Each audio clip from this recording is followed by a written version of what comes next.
Arizona basketball hits the recruiting trail, and there are some very, very good players to know, and Arizona expects to get a few of them.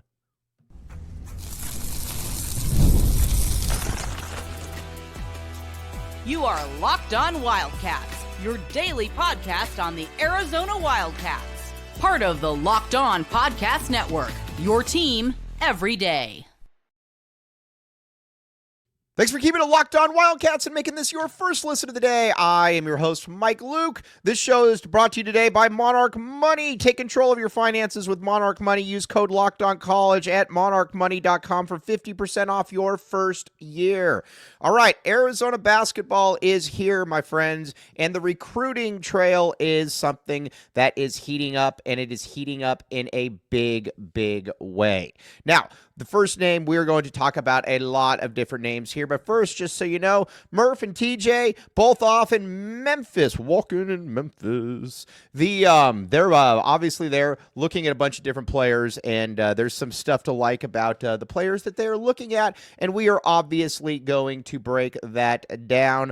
And then you got Brandon Chappell. He's off doing his thing as well. There's a lot of different players. But in Memphis, though, that's the place where we're going to start first because there are some really, really good players there, obviously. Now, the first one that we need to talk about is Akin Lozi. Now, you might say, Mike, that name sounds familiar. Well, thanks for listening to the show.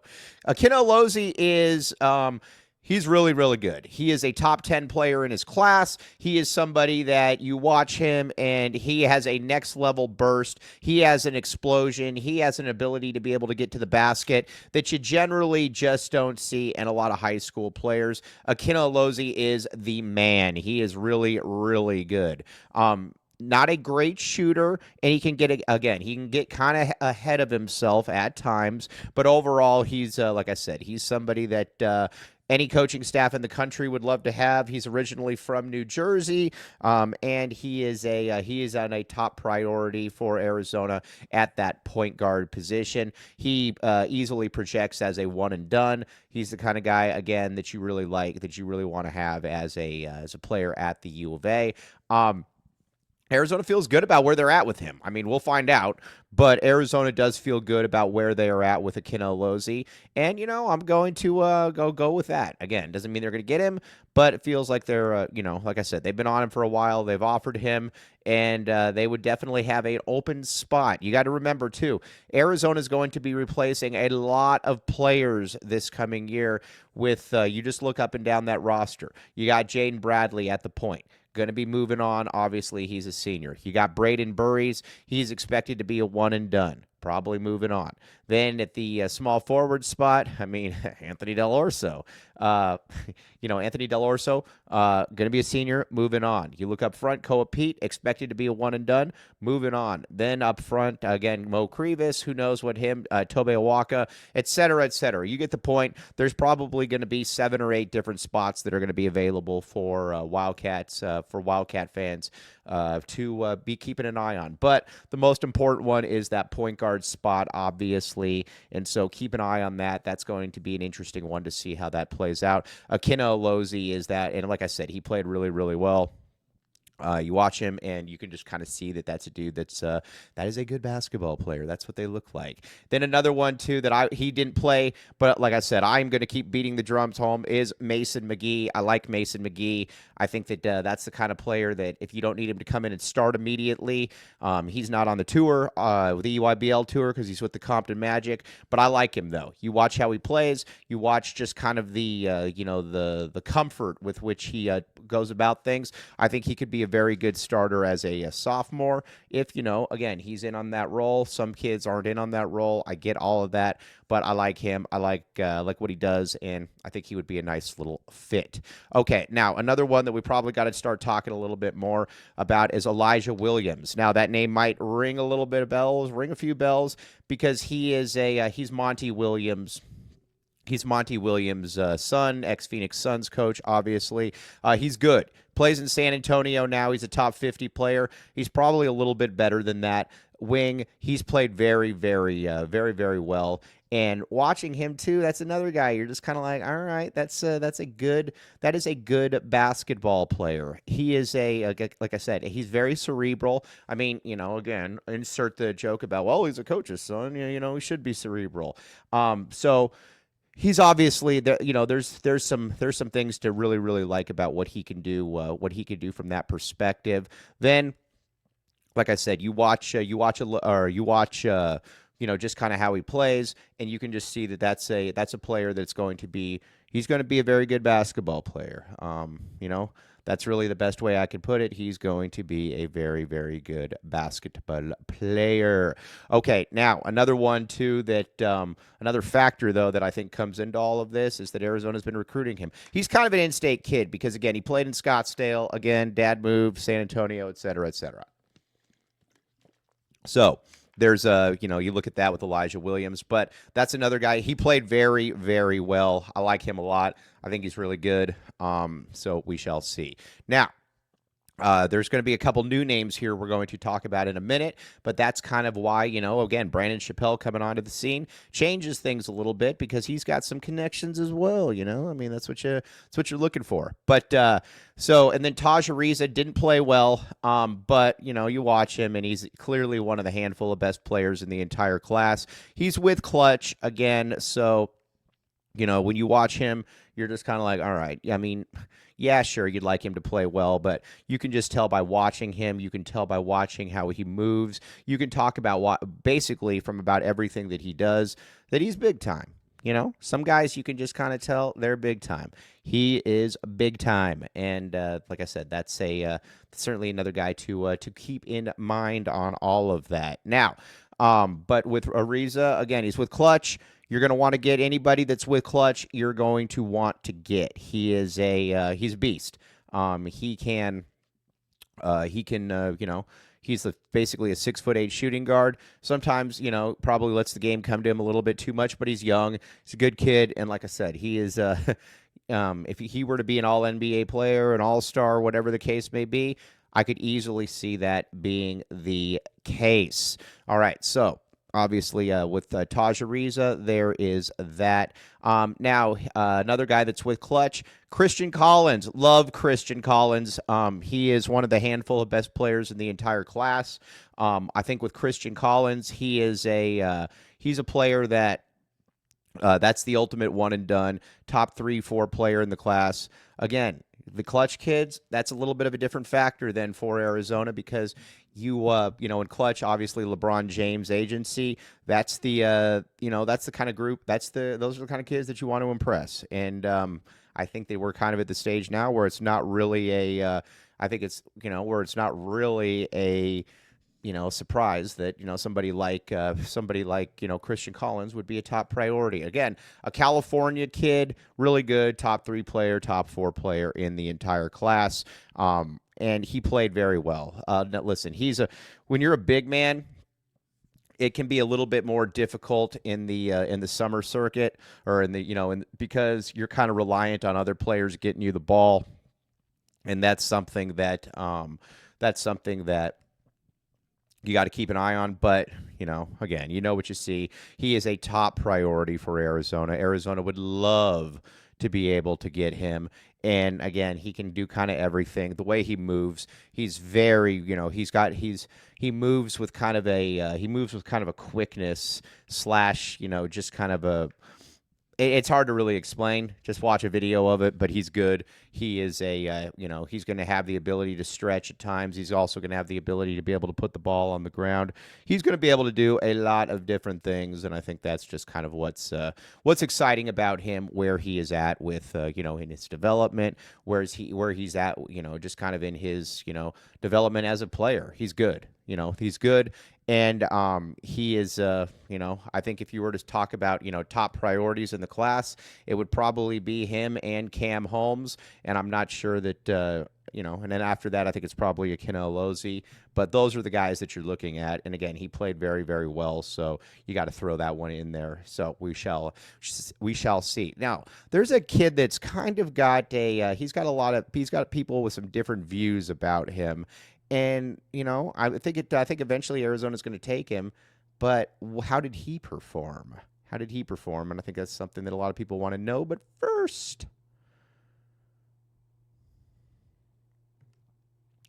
Monarch Money, my friends. Monarch Money. Okay, here's the deal with Monarch Money. Okay, now, here's the thing.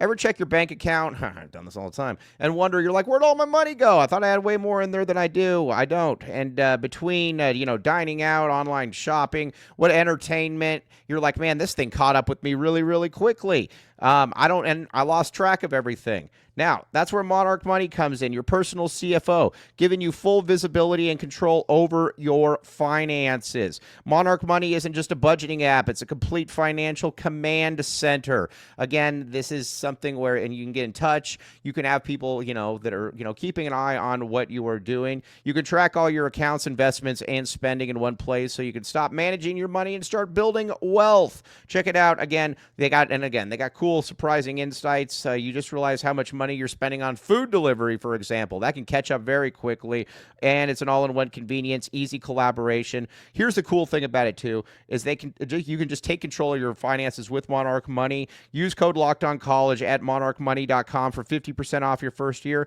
That's monarchmoney.com, code LOCKEDONCollege for half off your first year. Start building wealth. Stop treading water. Stop building wealth.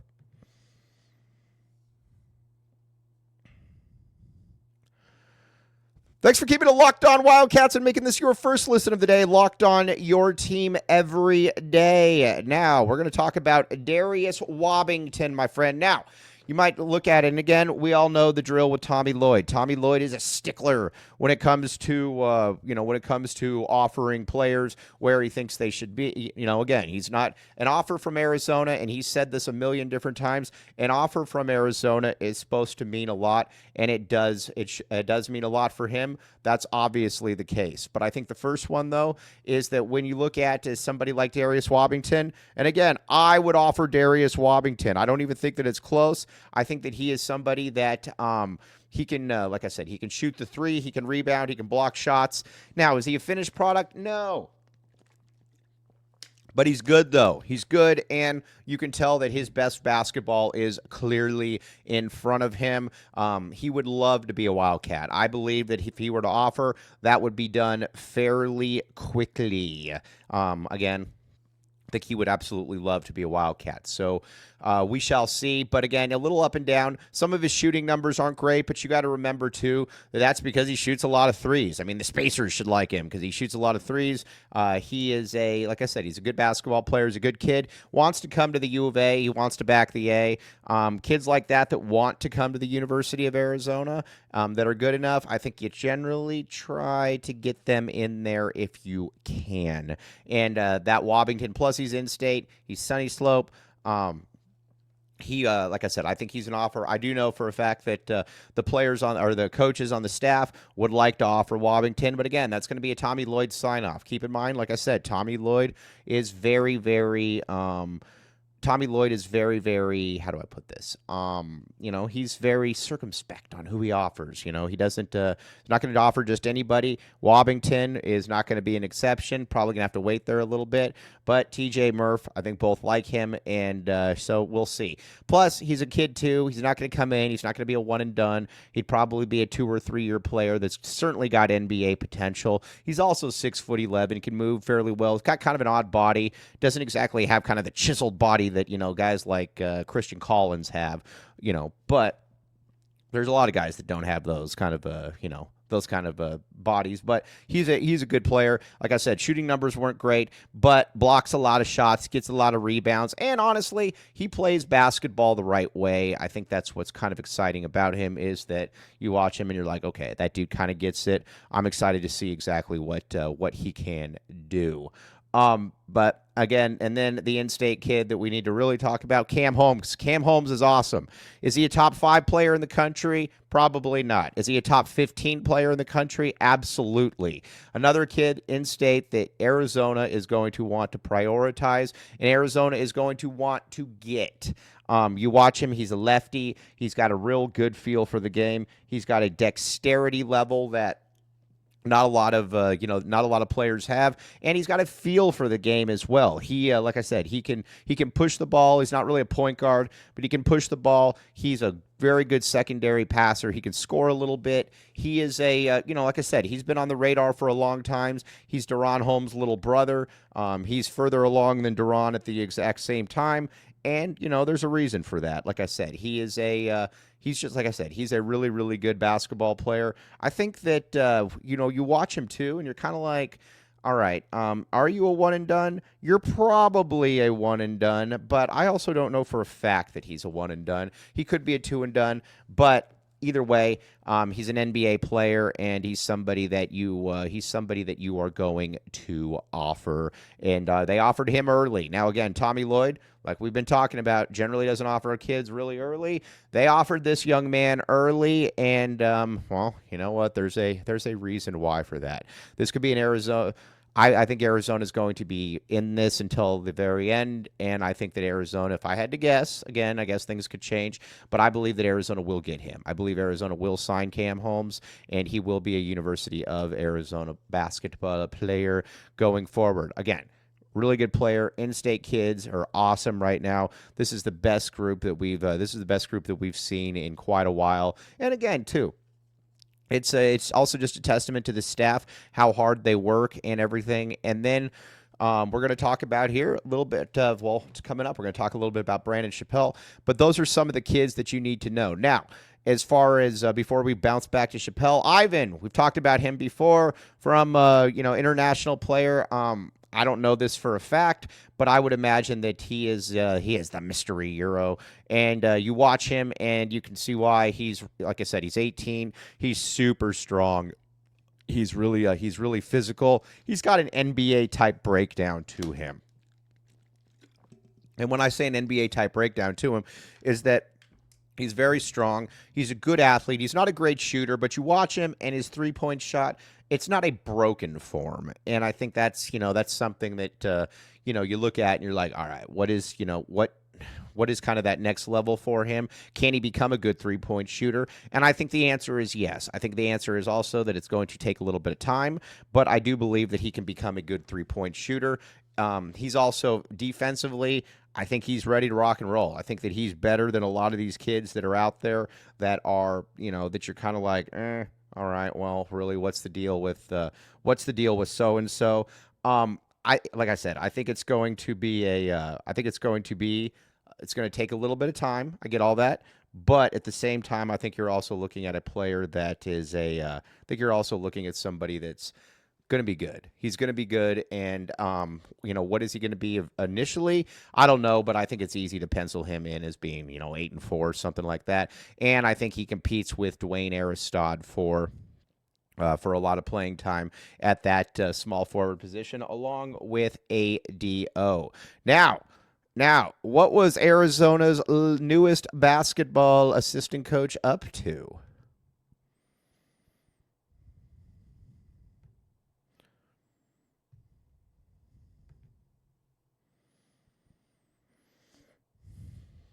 Thanks for keeping it Locked On Wildcats and making this your first listen of the day. I am your host, Mike Luke, Locked On, your team every day. All right, Brandon Chappell. Now, again, this is not to tar Steve Robinson, because Steve Robinson Steve Robinson's a good dude. He's got a reputation for, he's got a well-deserved reputation for being one of the best dudes in the business. But, at the end, he wasn't really recruiting. He wasn't really out there. Arizona needed somebody that could be that third. I just bumped into that. Arizona needed somebody that could also kind of be that third coach that was out there on the trail, and that's what Brandon Chappell is. Now, just a little bit of a rehash. Brandon Chappell is the dude from. He's from Texas. He was an assistant coach there. He's got a long time track record with Jack Murphy. They coached together they were together at NAU. And Chappelle has kind of made his way up the coaching ladder, and it's because he's a well-respected guy. He does things the right way. You watch him and you're like, cool. This guy gets it. He was off, and he is looking at Tony Bryant, 6'9", 215-pound power forward out of Florida. And I think you watch him, and Again, this is another kid. This is an elite level kid. Now, I mean, the connection obviously is probably from Texas when he was there, but that's what's going to be cool is having a third person there that's going to be able to help out Murph and TJ from a recruiting perspective. Again, those guys are both awesome. They both got the job done, but you only have 2 recruiters. Steve Robinson wasn't really a recruiter. You needed somebody that could go out there and could do basically, what Brandon Chappelle is doing. Now, I think we're going to find out, and, beyond Tony Bryant, I have no clue, where that is, how that is going to, how that's going to play out. But beyond Tony Bryant, I think you're going to see him get involved with a lot of kids from the South. Whether, again, he's got some recruiting ties from his times at Texas, and I think that he's just going to be somebody that is going to be out there, and he's going to be, recruiting at a, he's going to be out there and he's going to be recruiting a lot of different kids. And, and I think that's something that's exciting for Arizona is having that guy. Now, who are going to be some of those next players? I don't know. But it is still exciting to be able to just say that, how do I put this? That, you got another guy. You got another set of eyes on the ground. And we'll see. We'll keep you up to date.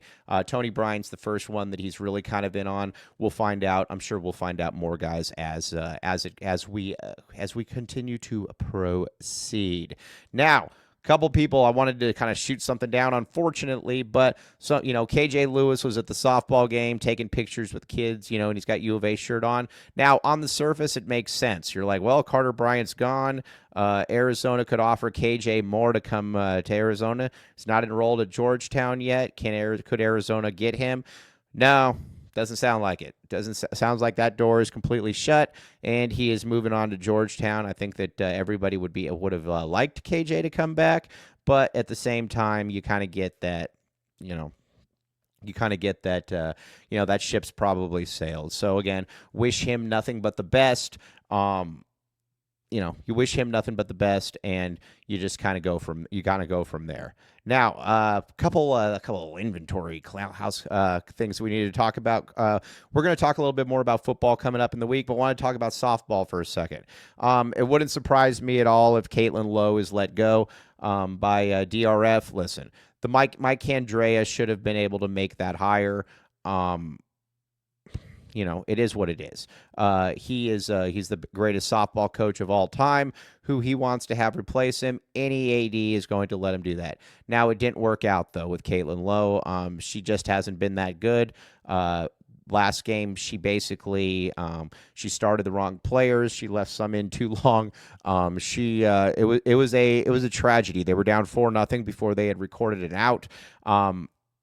This is still one of the proudest franchises in college baseball history, and you've got to figure something out there because what she's done has just not been good enough. Kind of is what it is. Now, as far as Chip Hale, it's a little bit different. Chip Hale, you're in the postseason. He's made the postseason all 3 years. Now, listen, they've been a little disappointing. I get all that. But he's also going to have a chance to be able to rectify some of that. They're going to get into the postseason. They'll probably be like a 3 seed or something like that. But they'll get into the postseason, and they're going to have to make some noise. I think they're the 4th seed in the Big 12. They are going to have a 7 a.m. game on. They're going to have a 7 a.m. game on Wednesday, and then, like I said, they're probably a week out from having the regionals, super regionals, things like that. So we'll see how that one does play out. But a little bit obviously softball, different situation entirely. They should have been better than they were, and probably time to look for a new coach. Okay, now, but yeah, we're going to keep up with the recruiting. Like I said, EYBL is here. Live period begins. We're going to keep talking about small forward names to know because there's a lot of different guys. There's a lot of different guys to know out there. There's also, like I said, from a recruiting perspective, Arizona's going to have to put together a loaded 2026 class. There's no other way around it. You're going to lose a lot of guys, and so you lose a lot of players, and that means that you got to replace a lot of players as well. So, like I said, we shall see. But again, Very, very much appreciate you all making Locked On Wildcats your first listen of the day. Have a great rest of your week. And again, we're going to talk a little bit more about football. We're going to talk a little bit more basketball, et cetera, et cetera. And we'll obviously keep you up to date on if there's anything that is transpiring with Arizona softball. But like I said, have a great rest of your day. Locked On, your team every day. And thanks for making Locked On Wildcats your first listen of the day.